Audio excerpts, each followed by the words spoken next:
Then I've got 3 examples, so they're just really, really quick, simple ones, but just a couple of examples of kind of communities of practice that I've seen in different workplaces, just to kind of show like they can be very different and still be really useful.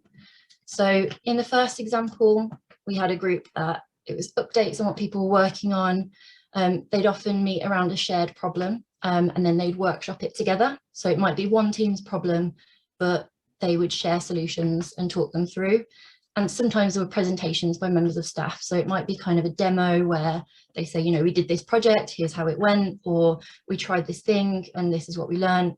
And they would do just kind of a presentation to the group. That was led by 2 specific people.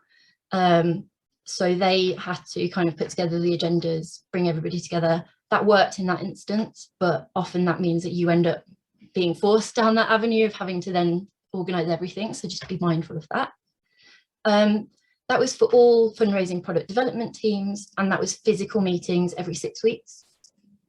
Then second example, this was a group that was actually looking at the departmental roadmap and prioritising the areas of work together. They came up with specific actions to try, and they took those away to do. They shared the facilitation, and it was inviting anybody who had expressed any interest.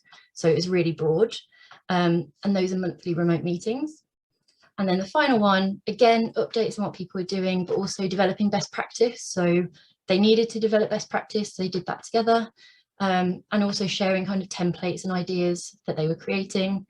That was led by a specific person who was in a specific job role, rather than that, you know, if they changed roles, then it would be taken over by their replacement. That was for all product development teams again. So that was broader than the fundraising one, any product development team, and again, monthly remote meetings. So you can see there's quite a different kind of slant for what they're trying to achieve, and that's fine because that's what they needed.